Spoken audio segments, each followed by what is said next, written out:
संविधान गूंज है गर्जन का, अनुगूंज है शंखनाद का। नव जागरण का संदेश, नव स्फूर्ति का आदेश है भारत का संविधान। अध्यक्षीय संभाषण के लिए आमंत्रित करना चाहूंगी हमारी संस्था की जीवन शक्ति डॉक्टर नंदकिशोर गर्ग जी को। साथियों, आज अपने सुदर्शन कुमार जी शर्मा द्वारा बहुत शुष्क विषय है और हम ज़्यादातर साइंस टेक्नोलॉजी के लोग हैं। शायद कॉन्स्टिट्यूशन के बारे में ना हमारी कभी रुचि रही होगी और ना कभी ध्यान दिया होगा। तो इसलिए आज भारत सरकार ने, मिनिस्ट्री ऑफ HRD ने बहुत सोच समझ के देश के सभी कॉलेजेस में, यूनिवर्सिटीज़ में, स्कूल्स में आज संविधान दिवस मनाने के लिए एक परिपत्र जारी किया और मैं समझता हूँ उसका परिपालन किसी न किसी रूप में प्रारंभ हुआ है। और हमने तो आज इसकी परमानेंट जो प्रीएम्बल की हिंदी इंग्लिश दोनों की स्टील पे प्लेट लगा के लगवाई है, अभी बाद में आप दिखवाएंगे भी। हमारा संविधान के बारे में शर्मा जी ने बताया। भारत अपने मूल रूप में रिपब्लिक्स रहे हैं, गणों का राज्य रहा है। गण शब्द इसीलिए प्रयोग करते हैं। और महाराजा अग्रसेन के विषय में मैंने कई बार अपनी बातचीत में आपको पहले भी बताया था कि 5100 साल पहले भी जो महाराजा अग्रसेन जी ने जो अग्रहुआ गणराज्य बनाया था, और गणों की जो हमारे योगानंद शास्त्री जी स्पीकर रहे हैं, उन्होंने इसके ऊपर एक पुस्तक भी लिखी है काफ़ी कि गणों का कैसे उद्भव हुआ और अलग अलग किस प्रकार के गण थे। रोहतक का अलग था, अग्नि अलग था। वो पूरी एक डिटेल है, क्योंकि इतिहास का विषय है, पॉलिटिकल साइंस का विषय है ये। और हम बाई चांस अधिकांश यहाँ वो लोग जो बैठे हैं, एक्सेप्ट भटनागर जी और ज्ञानेंद्र जी, जो इन विषयों से दूर ही रहे हैं। अभी इससे पहले ज्ञानेंद्र जी ने चुनाव के विषय में बताया था। अब 1935 में इंडिया का जो एक्ट था, उसको अभी शर्मा जी ने बताया कि मूल रूप से उसको इनकॉर्पोरेट कर लिया। इनकॉर्पोरेट करने में 3 साल लगा के संविधान बनाने में, और संविधान बनाने में देश के सारे अच्छे विद्वान पुरुष थे, चाहे वो राजगोपालाचार्य हों, रामनाथ गोयनका हों या सेठ गोविंद दास हों, अनेकों नाम, बाकी तो आपके प्रचलित नाम में नहीं बता रहा जानबूझ के। मुस्लिम भी थे, हिंदू भी थे, क्रिश्चियन भी थे, सिख भी थे, और सब ने बहुत ही शालीनता से उस बहसों में भाग लिया। सारे वो जो बहसें पार्लियामेंट में हैं, अध्ययन करने वाले उनका अध्ययन करते भी हैं, और आज भी उनको फिर कोट भी करते हैं कि उस समय संविधान सभा में उस व्यक्ति ने ये बोला था, ताकि एक इतिहास के या परिप्रेक्ष्य में या शब्दों से खेलने की कोशिश करना भी हमारे राजनीतिक लोगों का है। वैसे तो लाइब्रेरी में जाने वालों की संख्या 2% है मुश्किल से, और एजेंडा पढ़ के आने वाले, आज से तो पेपरलेस पार्लियामेंट हो गई। बधाई है हमारी सुमित्रा ताई को कि वो कागज़ का तो बचेगा, कम से कम उस पर लोड कर देंगे, जिसने पढ़ना पढ़ लो, पढ़ने वाले वो वही 2, 4, 5, 10 होंगे, तो कागज़ बहुत बचेगा। नहीं तो इतना स्टेशनरी ये पार्लियामेंट मेंबर्स को भेजते हैं कि वो रद्दी भेजते होंगे, मेरे ख्याल 50,000 रुपये की साल की। तो देश का संविधान है। संविधान को अंग्रेज़ों का राज 1857 से पहले डायरेक्ट नहीं था, जहाँ तक मैं जानकारी। ईस्ट इंडिया कंपनी उससे पहले 100 साल के करीब पहले आई। धीरे धीरे किस प्रकार उसने इस देश पर अपना राज थोपा। आए थे व्यापार करने, आए थे सूरत से और पहुँच गए कलकत्ता तक। और 100 साल के बाद जब भारत की आज़ादी का प्रथम युद्ध हुआ, जिसको 1857 का वो गदर बोलते हैं, उसके बाद डायरेक्ट फिर ब्रिटिश एम्पायर का एक हम उसका डोमेन बन गए, उसका एक हिस्सा बन गए, सीधा सीधा रानी का या उस समय के राजा का राज हमारे देश में आ गया, और 90 साल वो फिर उस रूप में राज रहा। परंतु जो संविधान बना, उसके अंदर अभी एक बात शर्मा जी ने माइन्यूटली कहा भी कि हमने पुरानी चीज़ों को नहीं छोड़ा। उसके कारण हो क्या गया, संविधान बनाया, संविधान के हिसाब से एग्जीक्यूटिव विंग काम करेगा, डेलिब्रेटिव विंग काम करेगा, भारत की अदालतें काम करेंगी। अदालतें किस पे काम कर रही हैं? जो कानून 1857 के बाद बनने शुरू हुए 1860 और 61 से, अधिकांश कानून वो एज इट इज़ हमने, इंडियन पेनल कोड हो, CRPC हो, सिविल के हों, कॉन्ट्रैक्ट हो, जितने आप एक्ट पढ़ेंगे थोड़ा बहुत तो आप पढ़ते होंगे, जर्नलिज्म वाले या बाकी लोग, वो कॉमर्स वाले भी पढ़ते होंगे। अधिकांश एक्ट अंग्रेजों के द्वारा बनाए हुए, संविधान के बनने से पूर्व उन एक्टों के हिसाब से ये राजकाज चल रहा है। तो संविधान के अनुसार कैसे कहेंगे इसे चल रहा है, क्योंकि संविधान तो उसके अंदर इन चीज़ों के बारे में कुछ नहीं मालूम कि न्याय व्यवस्था कैसी होगी। कॉमन सिविल कोड होगा नहीं होगा, उसको भी पासिंग रेफरेंस है। अब सुप्रीम कोर्ट ने कहा तो उसको मीडिया पिकअप फिर नहीं कर रहा, क्योंकि ये मांग ऐसी है कि इसको फिर कुछ लोग वर्ग विशेष से जोड़ के देखेंगे। परंतु हिंदुओं में रिफॉर्म हो, उसके लिए शारदा एक्ट या हिंदू कोड बिल बना है, अडॉप्शन एक्ट, सक्सेशन एक्ट, सब में सुधार हुए, परंतु एक वर्ग की उसके अंदर सुधार करने की हिम्मत भारत के ना संविधान बनाने वाले, उस समय एक अच्छा मौका था। धर्म के आधार पर 14 अगस्त को पाकिस्तान नाम की चीज़ बनी थी, और पाकिस्तान के भी दो तरफ बने थे, बनने 4 हिस्से और थे। हैदराबाद और जूनागढ़ भी पाकिस्तान बनना था यदि सरदार पटेल ना होते, और कश्मीर आज भी डिस्प्यूटेड चल रहा है। वो क्योंकि हमें पढ़ना चाहिए थोड़ा, खास तौर पर जो नौजवान, और सब चीज़ आजकल तो उपलब्ध हैं कि भारत की आज़ादी के बाद जो सो कॉल्ड स्टेट्स जिनके प्रतिनिधि कॉन्स्टिट्यूशन असेंबली में आए, उनके अलावा भी 40% भारत और था जो रजवाड़ों का था। उन रजवाड़ों का प्रतिनिधि रजवाड़ों के माध्यम से हुआ, अदरवाइज ना के बराबर। तो कानून कौन से हैं? वो संविधान बनने से पूर्व के, उनको किस ढंग से सामंजस्य वो नहीं हो पा रहा, तो ये 100 बार इस कॉन्स्टिट्यूशन में अमेंडमेंट हुए हैं। अमेंडमेंट होके उनको फिर अंडन भी किया गया, जैसे इमरजेंसी में 42nd वाला तो रह गया, उसके बाद वाले कुछ चीज़ें फिर से उसको रिस्टोर किया गया पुराने रूप को। मैं केवल इसलिए बता रहा हूँ कि ये संविधान, इसको रिव्यू करने के लिए कोशिश की गई अटल बिहारी वाजपेयी जी के टाइम में। चीफ जस्टिस सुप्रीम कोर्ट के रिटायर्ड जस्टिस वेंकट चलैया जी की अध्यक्षता में एक बहुत अच्छी कमेटी बनी। सुभाष कश्यप जी उसके, जिनको शर्मा जी के गुरु हैं, उसके शायद सचिव थे उस कमेटी, और बहुत रिव्यू चल रहा था। रिव्यू का अर्थ कोई परिवर्तन नहीं होता। इस देश का मीडिया अनपढ़ों का है, और मैं अपने मीडिया के भाइयों से भी कहता हूँ कि तुम भी ऐसे मीडिया के ग्रेजुएट पैदा ना करो जो अपने आप को पढ़े लिखे तो कहेंगे। रिव्यू शब्द का अर्थ का अनर्थ कर दिया। जैसे अभी आरएसएस के चीफ के एक शब्द को कि रिव्यू करने की समय समय पर आवश्यकता होती है। रिव्यू का अर्थ कहीं ये तो नहीं है उसको समाप्त करना या बदलना। उसमें भी उस समय शोर मचा था जो 1998 से 2004 के बीच। रिव्यू करने का अर्थ है कि समय समय पर, अभी एक शब्द प्रयोग है डायनेमिक है हमारा, स्टेटिक नहीं है। जब 100 बार परिवर्तन हो चुका, अब ये बांग्लादेश की बाउंड्री का उदाहरण दिया। क्या आपको मालूम है कि इस देश के अंदर ब्रिटिशर्स के अलावा फ्रांस का भी कुछ हिस्से पर राज था, पुर्तगाल का भी कुछ हिस्से पर राज था। वो टेरिटरी आज भी अक्षुण्ण क्यों रखी जाएं? अगर फ्रेंच का पौंडीचेरी के अलावा कुछ हिस्से केरल में थे, कुछ आंध्रा में थे, वो आज भी एज इट इज़ रखे जा रहे हैं। एडमिनिस्ट्रेटिवली बहुत महंगा पड़ता है, वहाँ एक SDM लगा के रखो, SP रखे। परंतु अगर आप 750 हमारे पार्लियामेंट के मेंबर 800 हैं, शायद 15-20 को मालूम होगा ये। क्यों?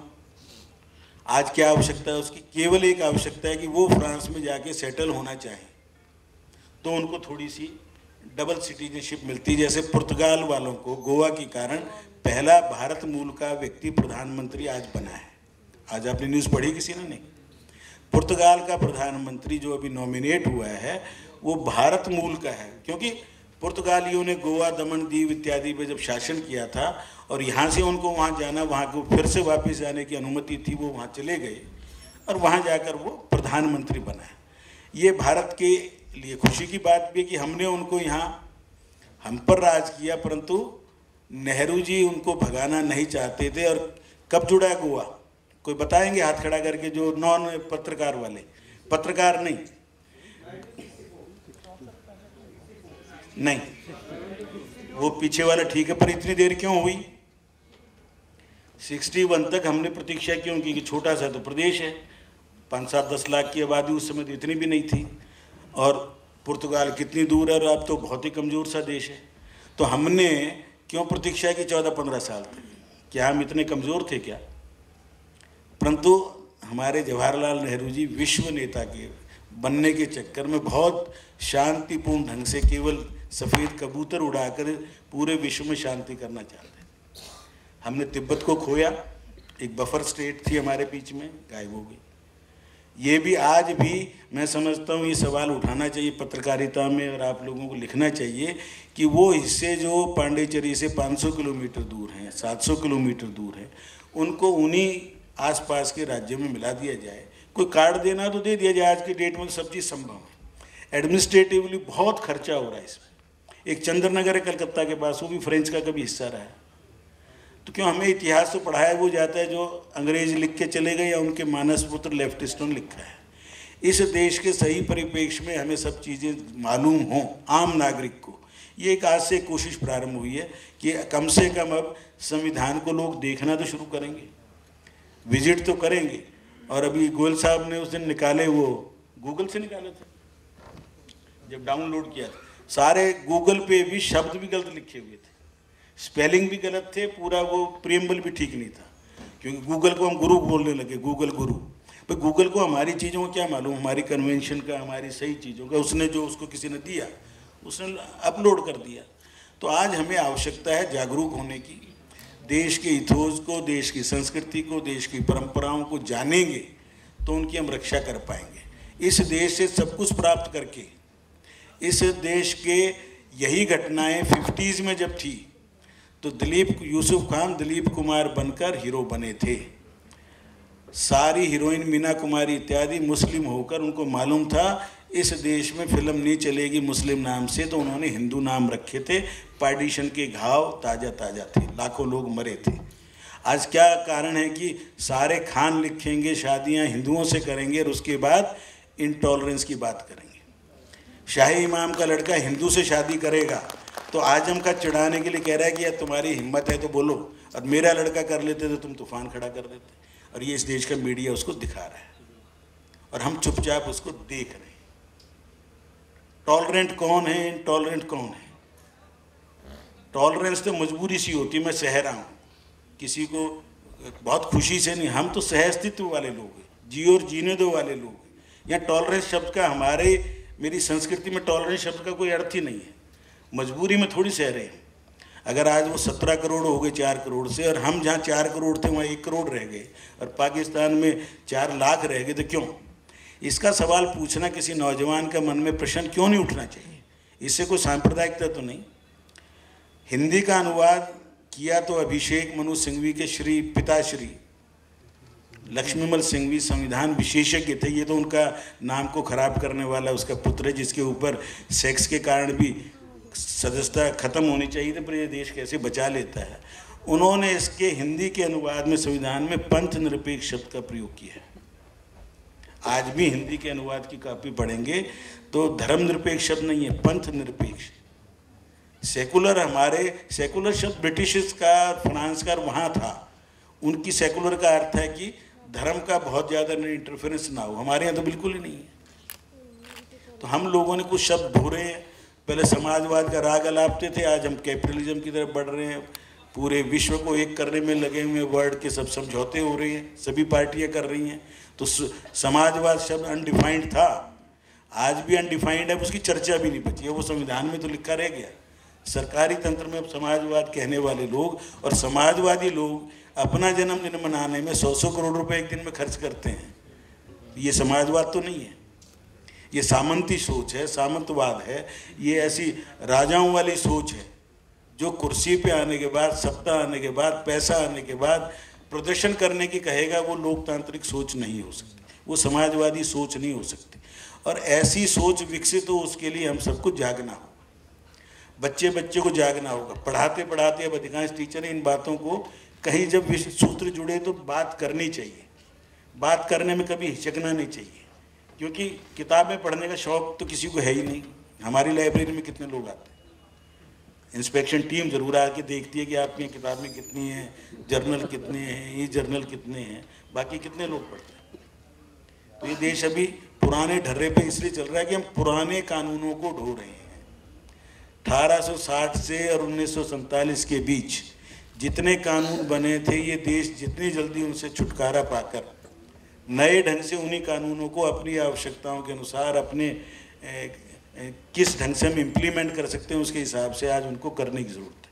चुनाव के ऊपर ज्ञानेंद्र जी बोले थे, हम उसके ऊपर एक उदाहरण दे के आपको समझ में आएगा। 1983 में चुनाव हुआ था, 82 नहीं था सर, 83।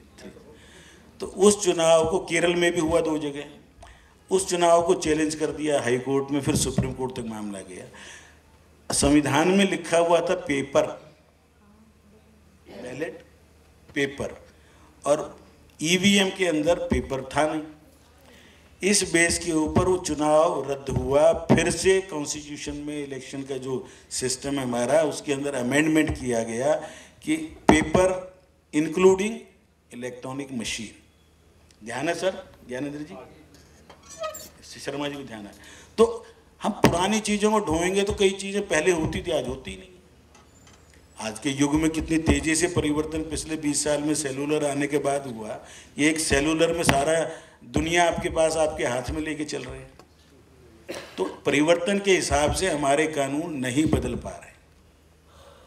कानूनों के परिवर्तन करने के अंदर पार्लियामेंट को फुर्सत नहीं है।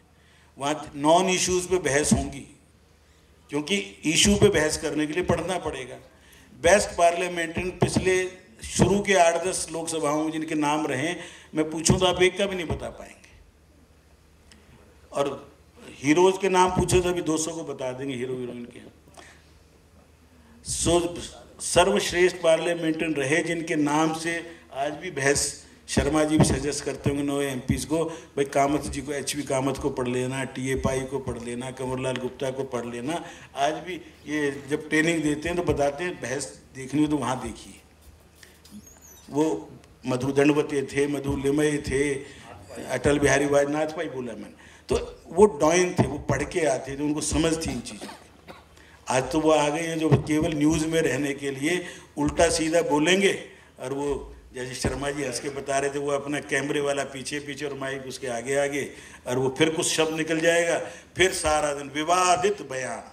भाई विवादित की कहने वाला तेरे को हक किसने दे दिया? विवादित है, किसी ने कुछ बोला, डिफरेंस ऑफ ओपिनियन हो सकता है, विवादित कैसे हो गया? पर हर चैनल पे हेडिंग क्या आएंगे? विवादित बयान दिया। उनके लिए सारे ही बयान विवादित हैं। हिंदुस्तान में विवाद, विवाद और विवाद, और उसके बाद फसाद, ये होंगे और लोकतंत्र नहीं बचेगा यदि हम नहीं जागरूक होंगे। इसलिए आज संविधान दिवस पर शर्मा जी ने हमें बहुत सारगर्भित रूप से, बहुत डिटेल में हमें समझाया। अब थोड़ा थोड़ा पढ़ने की भी कोशिश करें, क्योंकि रामायण को भी हम पूछते हैं, गीता को भी पूछते हैं, पढ़ते नहीं हैं। ग्रंथों को हम 2 पुष्प पढ़ाते हैं, रामायण का पाठ घर में कराते हैं, हम बाहर नमस्ते करते रहते हैं लोगों को, पंडित जी अपना पाठ करते रहते हैं और प्रसाद बांट के खाना खिला के इति। तो भाई संविधान आज के बाद थोड़ा थोड़ा रुचि लेके कौन कौन पढ़ेगा, जरा हाथ खड़े करेंगे। आप बहुत ठीक ठाक है, आधे से ज़्यादा लोगों ने किया है। थोड़ा थोड़ा पढ़ें। 125 करोड़ लोगों को इसके अंदर परिवर्तन करना एक बड़े हाथी को, और वो भी घायल हाथी को, खड़े करने के समान है। कोई आसान काम नहीं है इस देश को चलाना। और इसीलिए जो सिगार पीने वाले प्रधानमंत्री थे चर्चिल, 47 में जब आज़ादी हो रही थी उस समय वो हट चुके थे। और माउंटबेटन ने खुद लिखा है कि 48 जून तक ये राज रहना था। माउंटबेटन को जब एटली के पास गया तो एटली ने कहा कि तुम्हारी बात से मैं सहमत हूँ, चर्चिल सहमत नहीं होगा, वो विपक्ष के नेता हैं, अस्वस्थ हैं, आप उनको राजी करो कि इसको प्रीपोन करने के लिए। ये भी बहुत लोगों को नहीं मालूम होगा, अंग्रेज़ों ने हमें आज़ाद करने की डेट जून 48 रखी थी। परिस्थिति ऐसी बन गई थी नेताजी सुभाष बोस के कारण, नेवी के उसके अफसर्स बम्बई के कारण, कि वो जल्दी जाना अंग्रेज़ों के हक में, ये बात माउंटबेटन ने वहाँ के राजा को, प्रधानमंत्री को समझाई। और प्रधानमंत्री ने कहा चर्चिल को तुम समझाओ।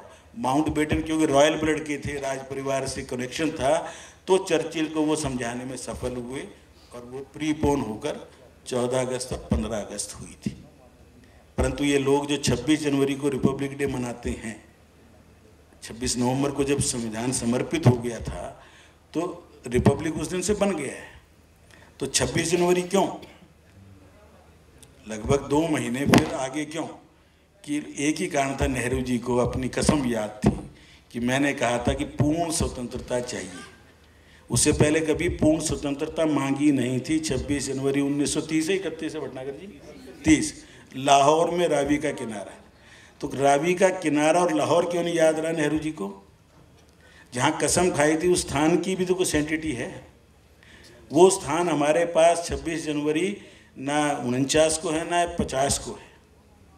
तो कसम खाने वाले अपनी आधी अपनी वो करने की बात बता रहे हैं। जैसे सिग्नेचर का अभी शर्मा जी ने, शायद मुझे अभी कोई दूसरे रूप से बता रहा था, सिग्नेचर नेहरू जी ने जल्दबाजी जानबूझ के पहले की, क्योंकि ईगो थी।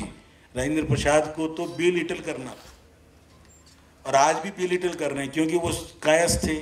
उनके पास जातिगत वोट का वोट बैंक नहीं था, ना नहीं है। तो जो संविधान सभा का अध्यक्ष रहा हो, मतलब मैं अगर सोसाइटी का अध्यक्ष हूँ, मेरा नाम ही ना आए आने वाले 10, 20, 50, 100 साल, और केवल ड्राफ्टिंग कमेटी का एक सब कमेटी के उसके चेयरमैन की आए, तो न्याय तो नहीं होगा। पर ये बात बताने की भी हिम्मत नहीं है कि डॉक्टर अम्बेडकर को हम पूरा मैं सम्मान देता हूँ। मैं उनका जितना मैंने अध्ययन किया युवा से, जिस परिस्थितियों से वो निकला, मैं आज उसको महानता में उनकी कोई कमी नहीं। उनका ड्यू कांग्रेस ने नहीं मिलने दिया, परंतु राजेंद्र प्रसाद का ड्यू आज तक भी हम नहीं दे पा रहे। एक राजेंद्र प्रसाद रोड का नाम है, उनका संस्कार भी पटना में हुआ। दिल्ली के अंदर जवाहरलाल नेहरू ने, जिसको वो पसंद नहीं करते थे, उनका अंतिम संस्कार भी नहीं होने दिया, चाहे वो सरदार पटेल हों, चाहे सी राजगोपालाचार्य हों, चाहे राजेंद्र प्रसाद जी। क्या दिल्ली की बपौती केवल कुछ लोगों की है क्या? क्या दिल्ली के लिए पूरे के पूरे हिंदुस्तान की राजधानी? तो क्या उनका सम्मान नहीं होना चाहिए? हाँ, जिनके हाथ में डंडा है, अजीत सिंह के हाथ में थोड़े दिन डंडा आया तो चौधरी चरण सिंह का मेमोरियल बन गया। मीरा कुमार के हाथ में थोड़े दिन वो आई ताकत, तो जगजीवन राम का संस्कार यहाँ नहीं हुआ था, तो एक जगजीवन राम की स्मृति का बन गया। अब जिसके हाथ में, जिसके पीछे वोटों की ताकत है, लोकतंत्र में वो खड़ा होता है। तो हम वोटों की ताकत को हम भी पहचानें। इस देश के अंदर लोकतंत्र को सही ढंग से प्रस्थापित करने के लिए बहुत बड़ी आवश्यकता है। अदरवाइज लोकतंत्र से हमें इतना ज़रूर मिल रहा है कि आज मुझे बड़ा अच्छा लगता है, 22 लोग कनाडा में हमारे एमपी बन गए, 4 मिनिस्टर बन गए। इस लोकतंत्र से जो भी निकलकर जिस भी स्टेट में जा रहा है, न्यूजीलैंड में भी बन गए, कई देशों के राष्ट्रपति प्रधानमंत्री बन गए। इस देश के हिंदुस्तानी, क्योंकि लोकतंत्र हमारे ब्लड में, हम सबको साथ लेके चलने की हमारी आदत है। भरत जी और राम जी के उदाहरण से हम सीख सकते हैं। और रामचंद्र जी ने सुग्रीव से जब दोस्ती की और बाली सारी परमानेंट उनसे विरोधी ना बन जाए, तो अंगद को युवराज घोषित करा के एक समन्वय की बात की थी। हमने रावण को परास्त करके विभीषण को राज दिया था। हम कभी राज के पीछे हमारी संस्कृति में नहीं है, और संविधान में यही मूल भावना है। त्याग, तपस्या और बलिदान की बात करने वाले लोग थे हमारे फ्रीडम फाइटर किसी भी पार्टी के। और गांधी जी को भी आज मैं याद करता हूँ, जिनके कारण से इस देश में एक सबसे बढ़िया काम ये हुआ जब ये सारा, नेहरू जी को उन्होंने प्रधानमंत्री बनाया, सरदार पटेल को सब चाहते थे, उसके बावजूद नेहरू जी को बनाया। पर नेहरू जी से एक काम अच्छा कराया कि डॉक्टर भीमराव अंबेडकर और डॉक्टर श्यामा प्रसाद मुखर्जी को आप अपने मंत्रिमंडल में लें। पहली सरकार रिप्रेजेंटेटिव सरकार होनी चाहिए, सबकी सरकार होनी चाहिए। नेहरू जी ना चाहते हुए अंबेडकर को कानून मंत्री बनाया और सिविल सप्लाई का, साइंस टेक्नोलॉजी और आपूर्ति और इंडस्ट्री का डॉक्टर श्यामा प्रसाद मुखर्जी को बनाया। ये बात भी लोगों के ध्यान में नहीं है कि आज जो साइंस एंड टेक्नोलॉजी का विस्तार है, हिंदुस्तान एरोनॉटिक्स है, फर्टिलाइज़र कंपनियां हैं, रेलवे इंजन बनाने की बात है, ये सब की सब देन डॉक्टर श्यामा प्रसाद मुखर्जी की है। ये सारी चीज़ें रिकॉर्ड में है पार्लियामेंट के, और हमारी नम्रता जी उस पर काफ़ी मेहनत करके काफ़ी हमने कंपाइल किया है 2 पुस्तकों के रूप में। इसको थोड़ी दिन में प्रिंट भी कराएंगे। इस देश का सही रूप समझ लें, ये देश सुरक्षित रहेगा। अन्यथा बीच बीच में अच्छे अच्छे लोग आएंगे, उनको निराश हताश करने के लिए हज़ारों लोग पीछे लग जाएंगे। बहुत जल्दी एक्सपेक्टेशन हो जाएगी, जैसे instant coffee, instant noodle, Maggi, कि एक बार डालो और 5 मिनट में तैयार और खा लो। देश का शासन कोई ऐसे ना चलता है, ना परिवर्तन होता है। लोकतंत्र में परिवर्तन सबसे मुश्किल काम है। चीन और भारत 1990 में एक लेवल पे थे। चीन यदि बहुत आगे है तो कारण है कि वहाँ पर डिसेंट नहीं है, वहाँ पर एक पार्टी का राज है, जो तय कर दिया वो इम्प्लीमेंट होगा। एक बच्चा पैदा होना तो एक ही हुआ 30 साल, आदत ही एक की पड़ गई, दूसरा करने में उनको सोचना पड़ेगा। तो यहाँ तो इमरजेंसी में थोड़ी कोशिश की थी, उसी के कारण से कांग्रेस के हारने का एक कारण बना था कि सबको समान रूप से अवसर भी मिले, सबको समान रूप से मान सम्मान भी मिले। मूल भावना ये है, अवसर की समानता है। एक विद्यार्थी किसी ब्राह्मण के घर पैदा हुआ है, उसके घर खाने को भी नहीं है, उसको फीस कंसेशन या पढ़ने के लिए नहीं मिलेगा। और एक व्यक्ति किसी विशेष धर्म में पैदा हुआ है तो उसको स्कॉलरशिप पूरे के पूरे मिलेंगे। मैं भी नेशनल लॉ यूनिवर्सिटी में कल गया था, उनका जो पढ़ रहा था कि सब स्कॉलरशिप 80 के एडमिशन में 10 SC के पूरे सारा खर्चा खाने समेत, 5 ST के भी पूरा खर्चा, इसके भी पूरा खर्चा। बाकी लोगों क्यों नहीं समान अवसर, क्यों नहीं? ना मेरिट पे समान अवसर होगा, ना खर्चे में समान अवसर होगा, तो कैसा देश बना रहे हैं? फिर क्यों नहीं भी वो जो इंटॉलरेंस बढ़ेगी किसी न किसी समाज में? तो आज सारी चीज़ें खुल के और अपने जो प्रतिनिधि हैं उन तक भी बात पहुंचाएं। फेसबुक पे लिखें, ट्विटर पे लिखें, आज जितने साधन हैं, जिसको अपने नाम से डर लगता है दूसरे नाम से लिख के कुछ करें। केवल अपनी आजीविका चलाना और केवल अपना सुबह से शाम तक जगना और सोने से हम अपना रोल पूरे ढंग से एज नागरिक शायद अदा नहीं कर पाएंगे। और मुझे करना लगता है कि हमें करना चाहिए। और शर्मा जी की बात सुनने के बाद, ज्ञानेंद्र जी का इलेक्शन के ऊपर काफ़ी अपना एक्सपीरियंस सुनने के बाद कुछ बातें मैंने आपसे की हैं, जो अच्छी लगें कोशिश करके उन पर अमल करें। अच्छा देश बनाएंगे, समर्थ देश बनाएंगे, और ऐसा समर्थ देश जिस पे हम और हमारे आने वाली पीढ़ियां गर्व कर सकें। जय हिंद।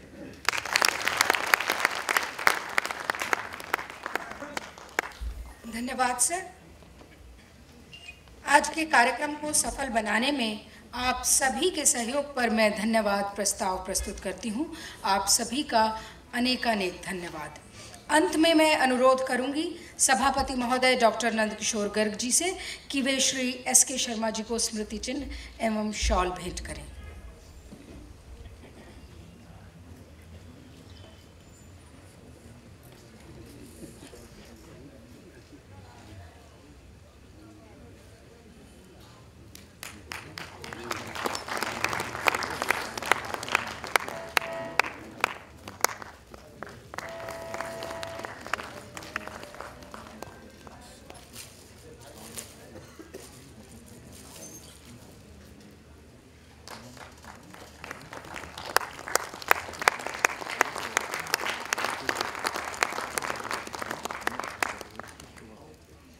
सभापति महोदय डॉक्टर नंदकिशोर गर्ग जी श्री ज्ञानेंद्र श्रीवास्तव जी को स्मृति चिन्ह भेंट करें।